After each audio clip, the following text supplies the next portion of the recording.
A still mind is a lamp in a windless place. Hold it, and the path appears. Let me place that lamp in your hand. In minutes, you'll feel the shift. Quieter breath, steadier choice, faster work. In this video, I show you how to direct your mind without strain.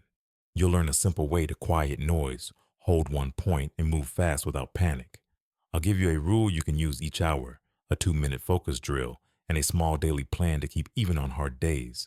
By the end, you'll feel steadier, clearer, and in charge of your next step. You know the loop. You wake, reach for the screen, and other people's thoughts flood your head. Your mind runs, your body tightens, and the day leads you instead of you leading the day. I don't blame you. I hand you the reins. We'll train the mind like a strong horse, firm, kind, consistent. No tricks, just tools that work when life is loud. Here's how we'll move. First, I'll show you what the mind really is, an instrument, not the master. Then we'll build 1-point focus you can hold anywhere. Next, we'll turn focus into action on command, so momentum is automatic. After that, we'll cut weak thoughts at the door and keep the strong. We'll warm the heart so effort feels light, and finish with a daily plan you can keep. Near the end, I'll share a counterintuitive shift, why you don't need motivation when you have direction. Don't miss it. Let's begin. I set a bold promise in the opening, and now I make it plain, because here's something most people completely miss when they try to fix their day by juggling apps and chasing mood. The mind isn't the master of my life. It's a tool in my hands, and when I forget that, the tool starts using me. Let me put you in a scene you know well. 2 people wake to the same morning, same light, same list. One reaches for the screen and lets other minds pour in. The breath goes shallow, the jaw tightens, the day starts pulling. The other sits up, feels the ground, picks one point to hold, and lets that point decide the next inch. By night, they live in 2 different worlds. The difference? One let the mind drive, the other took the wheel. That's what I give you now, the wheel back in your hands. Why does this matter so much? Because getting this wrong steals the one treasure I can never buy back, my hour. An untrained mind makes noise. It talks without end and decides nothing. It creates drift. I start on my work and end in someone else's story. It builds fatigue. My body tires, though I did very little that mattered. When I get this right, the feel of the day changes fast.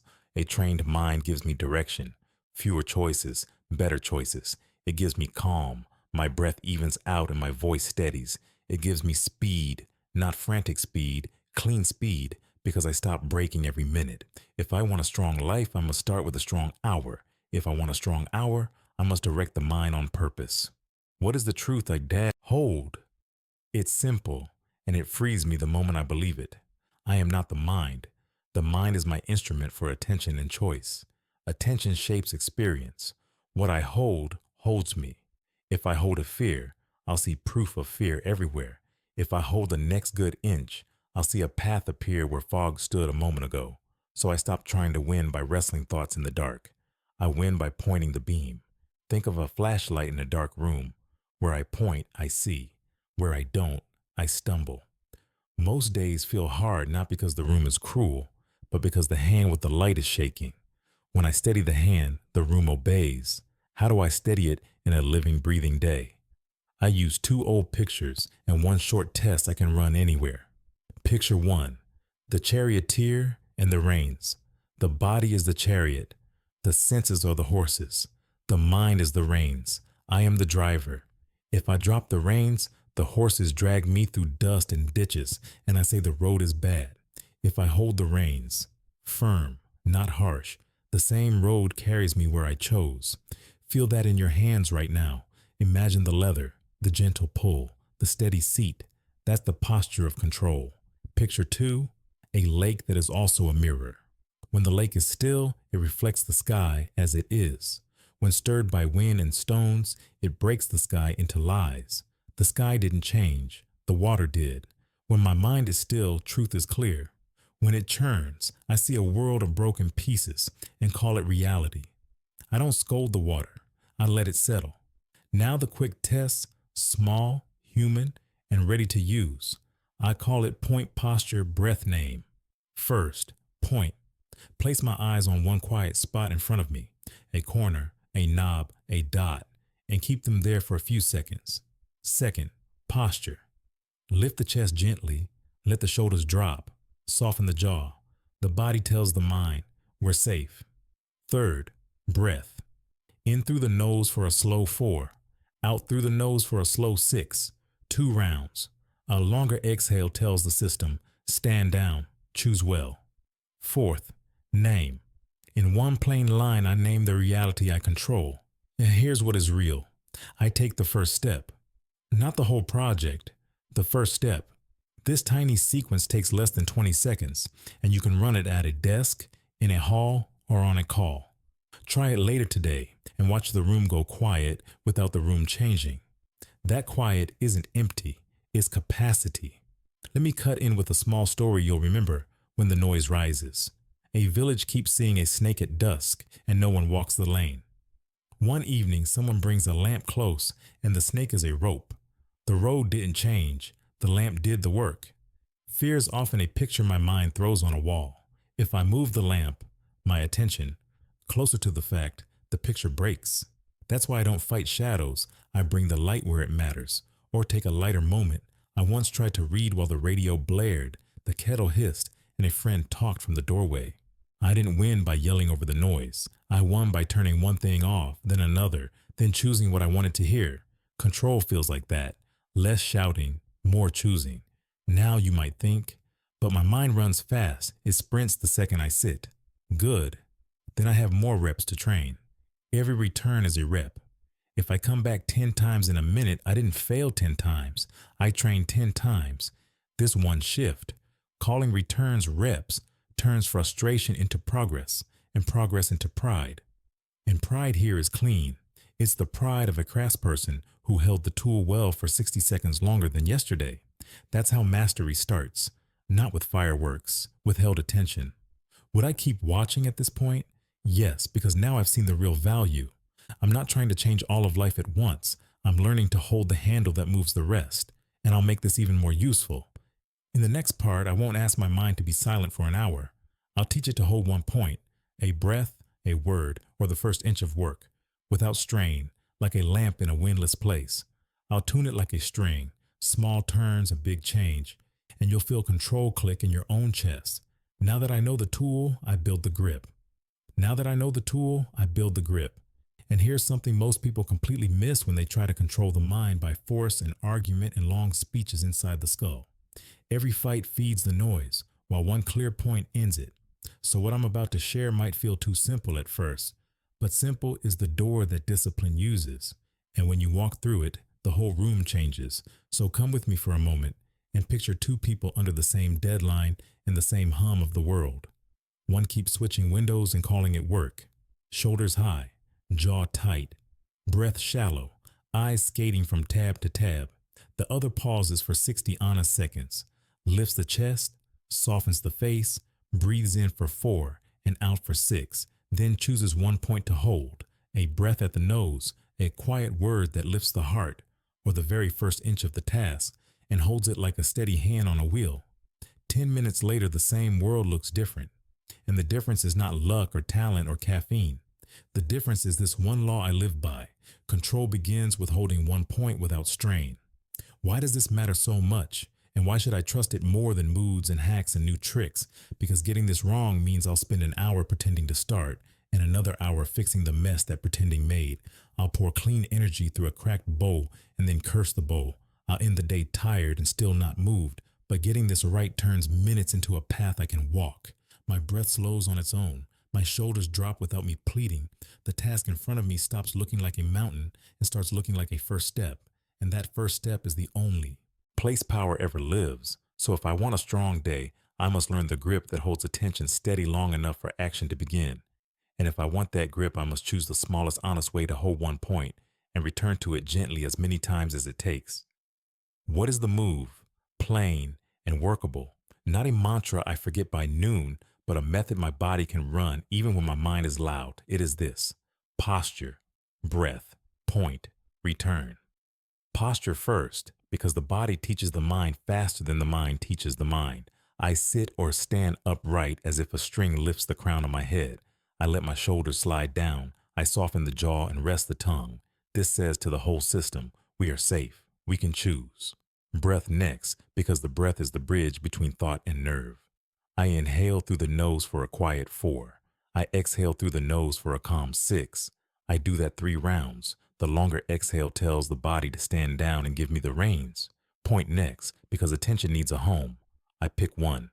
The cool touch of air at the nostrils, or a small word that widens me. Peace, truth, steady, writing the exhale like a soft note, or the first inch of the task.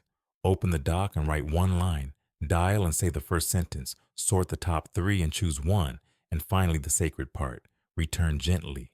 When, not if, the mind wanders, I bring it back with no scolding and no speech, because every return is a rep, and reps build control. If I return 5 times, I did 5 reps. If I return 20, I train like a champion. How do I prove this to myself today so it doesn't become another nice idea that floats away?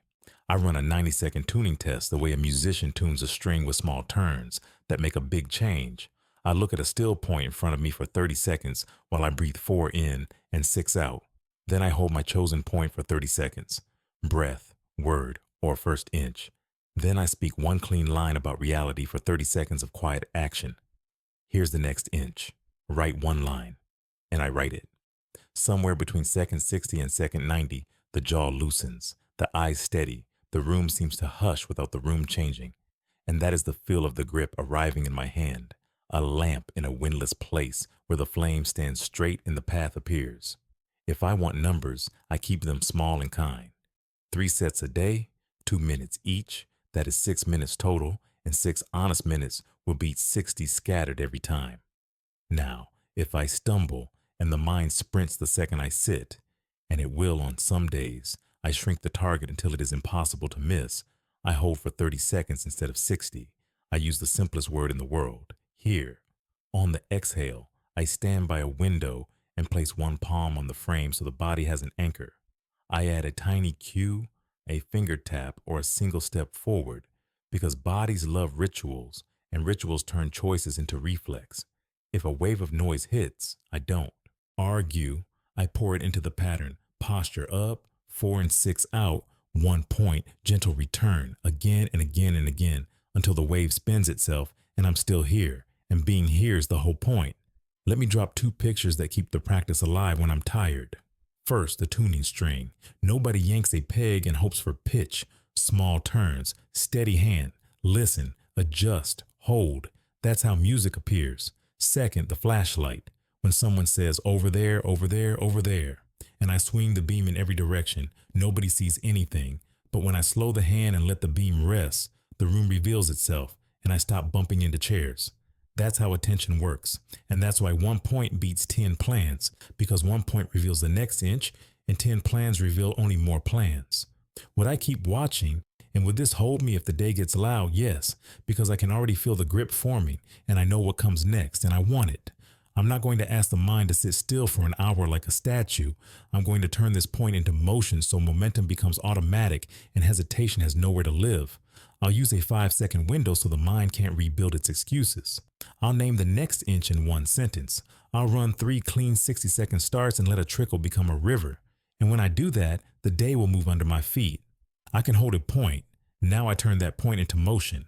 I can hold 1 point. Good. Now I turn that steady point into motion you can feel in your hands. Because here's what most people completely miss when they wait for the perfect mood to begin. Action does not come from mood. Mood comes from action.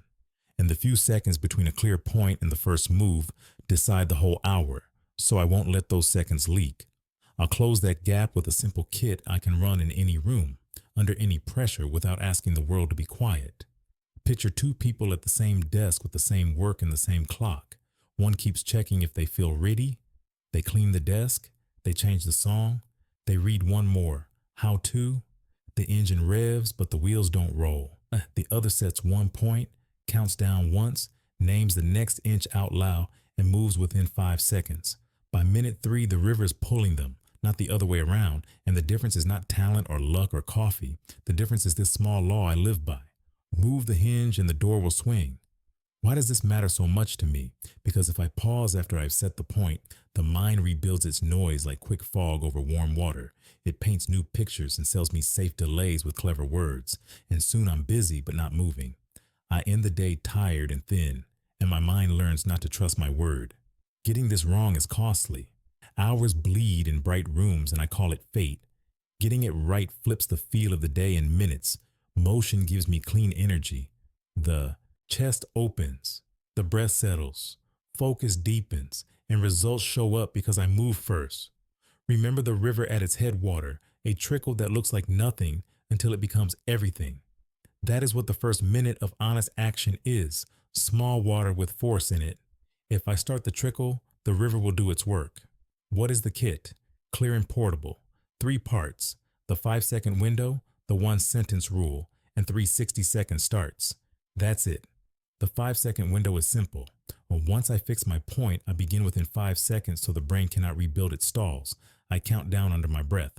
5, 4, 3, 2, 1. And on 1, I do the smallest physical move that proves I've begun. Open the dock, dial the number, place the first dish in the sink, stand and step forward once. Touch breaks the spell. The 1-sentence rule is the line I say out loud, low and clear. Here's the next inch. Chua. I fill the blank with one tiny act. Write 1 line, say the first sentence, sort the top 3, hit record and speak the title. Small on purpose because small gets done. And then 360 seconds starts linking to flow. I do 1 honest minute. Stop for 1 breath. Do 1 more minute. Breathe. Do a 3rd minute. By the end of the 3rd minute, the river's moving me, not the chatter. How do I run this in the wild when the day has teeth? I'll do it with you now, right where you are. Set your point for 1 breath. Eyes on a still spot, 4 in, 6 out, and whisper the countdown with me. 5, 4, 3, 2, 1. Now name the inch, plain and short. Here's the next inch. Write 1 line and move your fingers or your pen for 60 seconds. Shoulders easy, jaw soft. If a thought begs for a check, smile and say, later. Finish the minute. Breathe once, do 1 more. If you freeze at 1, stand and step a single pace. Bodies obey steps. If your chest is tight, put 1 palm flat on the desk or wall and breathe there once. Contact calms. If the task is big, cut the inch in half until it feels silly. Type the title, write your name, plug in the mic, and begin. If you stall on calls, write your exact first sentence on a card and keep it by the phone. When the beep sounds, read it and let your voice carry you into the minute. If you keep warming up, your warm-up is the work. 3 clean minutes will melt more resistance than 30 minutes of planning. Let me place 2 pictures in your pocket so this sticks when you're tired. First, the door hinge. You don't shoulder the door with your whole weight. You move the hinge at finger's width and the door swings by its own design. Your hinge is the 5-second start plus the 1-sentence line. Move that and the day opens. Second, the river headwater. It looks like a trickle on stone, but if it keeps going, it carves valleys. So I don't worship long sessions. I worship starts because starts stack into flow and flow eats excuses for breakfast. And if you want a little humor tea, loosen the jaw. Here it is. My brain is a brilliant lawyer, hired by my laziest habits. It will argue any case to delay the inch. I don't take it to trial. I take it to the countdown. 5, 4, 3, 2, 1, and the case is closed. Now, likely objections, answered fast and kind so they don't grow teeth. What if I lose it after the first minute? Good. That's why I breathe once and start the second. The second minute is easier than the first. The third easier than the second. And if it isn't, I still did 3 honest reps. I mark a dot on paper and I've proven identity to myself. What if the task requires a check? Then I schedule the check inside the flow. Minute 1 due, minute 2 due, minute 3 check once, minute 4 back to due. Checks are a point, not a permission to wander. What if I'm tired? Then I lower the bar but keep the start. 1 line, 1 call, 1 plate. Tired starts count double because they teach my mind who leads when comfort leaves the room. For proof by sunset, I run 3 kits today: morning, midday, evening. Each 9 words long in my head. Point set, 5 count, next inch, 1 minute, repeat twice. That's 9 minutes total. Write the 3 inches beforehand so I don't burn time choosing. By the third kit, I'll feel the room change without the room changing, because present stretches time in the best way. And the mind, which used to ask, do we feel ready, will start asking, what's the next inch? And that is the moment I know the servant has learned its place. That is strong enough on its own, but when I pair it with the next move, momentum becomes durable, not fragile. I'm moving now, yes, so I guard the gate of the mind and keep only what strengthens, because nothing kills a good run like a weak thought slipping past the door and eating the hour from the middle. Remember our anchors. What I hold holds me, and I point. I hold, I act. I've pointed and acted. Now I guard the gate and keep the strong. I'm moving now. The wheels are rolling, and this is the moment the mind usually tries to sneak me back to stall. So here's what most people completely miss when momentum finally shows up. Weak thoughts don't need debate. They need a doorway with a quiet guard, because once a weak thought gets inside, it eats the hour from the middle. So I don't argue, I sort, and I do it fast and kind at the threshold. Picture two people with the same good start. Both set the point, both ran the 5 count, both did 3 honest minutes. Then the first ping hits, check, check, check, and one person follows, then fights, then follows again, and by lunch they're tired with little to show. The other person hears the same song, smiles once, runs the doorway test, swaps the line for its stronger twin, and keeps going. The difference isn't willpower or luck. It's a tiny habit at the front door of the mind that I can run in 2 seconds anywhere. Why does this matter so much? Because getting it wrong turns a strong morning into a thin afternoon. I argue with pictures instead of touching the thing in the room. I let input set my mood. I call the mood truth. And I pay for it in noise that won't stop, drift that steals focus, and fatigue that feels like I worked hard when I didn't. Getting it right changes the feel of the hour fast. I spend less energy, I decide quicker, I stack clean minutes into real work, and the day goes quiet without going slow, because strength is quiet and noise is loud. So here's the what, simple and sharp. I use the door test, strong or drain, and I don't overthink it. I swap the drain for a strong twin. Finish one, numbers at 4, mood follows action, and I guard inputs for the first and last 30 minutes of the day so I don't start and end on borrowed noise. That's the whole system. It wins because it's small. Now the how, and I want you to hear it like a rhythm you can drum with a fingertip.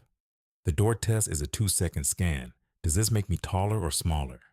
My body knows before my brain gives a speech. Taller loosens the jaw and opens the chest.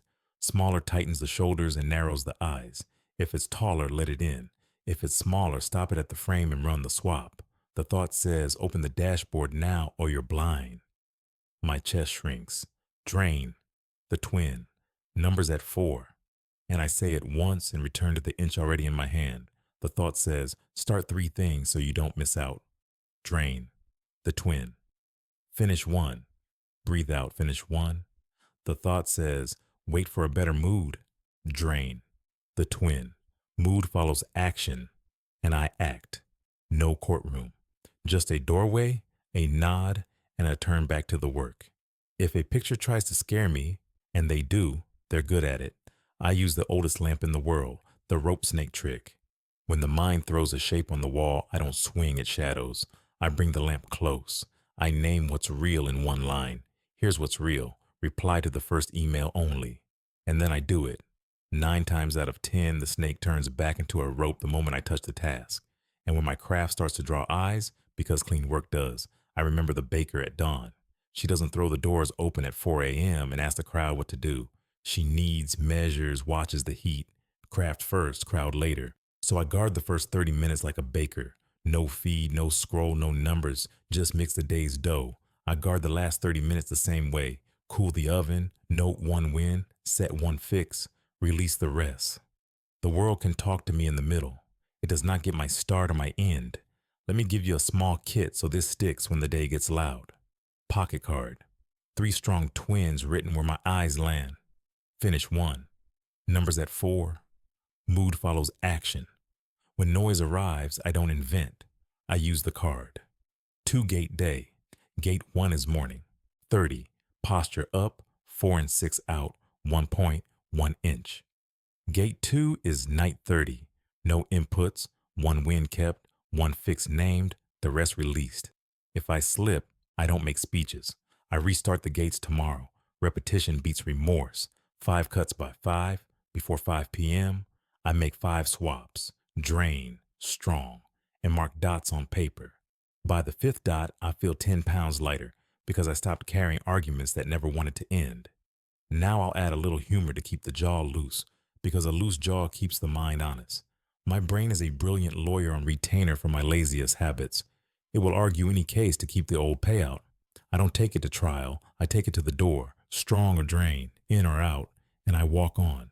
If the lawyer talks louder, I smile and say, "Nice try," and I move my hands. That smile matters because gentle returns are reps, and reps build control, while scolding makes the mind hide the drift from me. I want the truth quickly, so I keep returns kind. If you're thinking, "But I need inputs for my job," good. Schedule them. Inputs on a leash are tools. Inputs off a leash are masters. I set 2 or 3 windows. Late morning, late afternoon, day's end. Outside those windows, the door test guards the room. If strong twins sound cheesy in my ear, I change the words and keep the rule. Finish 1 can be 1 and done. Numbers at 4 can be 4 o'clock only. The content matters less than the clarity. And if I miss and start to spiral, I run a repair rep within 10 minutes. 2 breaths, 1 twin, 60 seconds of the real task, and mark a dot. Spirals lose power when repair is fast and small. Would I keep watching? Yes, because the room just got quiet without getting dull, and quiet is where power lives. I can feel the day obeying the gate and the guard, and now I want the last piece, the soft strength that makes control feel light and keeps it through a rough week. Head is clear. The wheel is in my hands. The noise can knock, but it won't move me. Now I warm the heart so effort stays light. And I'll show you, as we close, a short vow and a simple rhythm that make this steadiness easy to keep tomorrow morning when the world wakes up again. I've shown you the tool and I've put it in your hand. I've made you feel how the mind quiets when I hold 1 point, how motion begins when I move within 5 seconds, how the day stays clean when I guard the gate and keep only what makes me taller. So now I stitch it into 1 steady rhythm I can keep even on the hard week, because control isn't a burst, it's a beat.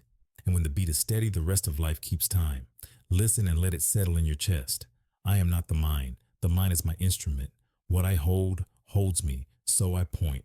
I hold, I act. And when I forget, I return without a speech, because returns are reps, and reps build strength. In the morning, I lift my chest. I breathe 4 in and 6 out. I carry 1 word on. The exhale, peace, courage, truth. And I speak 1 plain vow. I do the nearest duty with my whole heart. Then I take the first inch and let action warm me.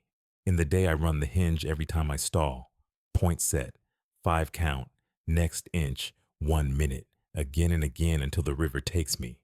And when a weak thought knocks, I smile and sort it at the door, strong or drain, in or out, and I move my hands. At night, I sit for 1 quiet minute. I keep 1 win. I name 1 fix. I release the rest. I close the gate so sleep can build me back without the weight of today. If I miss, I don't make a speech. I run a repair rep within 10 minutes. 2 breaths, 1 strong twin, 60 seconds of the real task, and I mark a dot so my mind sees proof that I came back. Say this with me once, slow and firm so the body hears it and obeys. I point, I hold, I act. Again, I point, I hold, I act. Good. That line is your key. It opens rooms that used to scare you.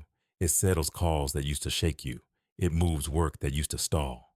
Keep it on your tongue and in your pocket for 7 days. Morning, 1 page in 5 quiet minutes.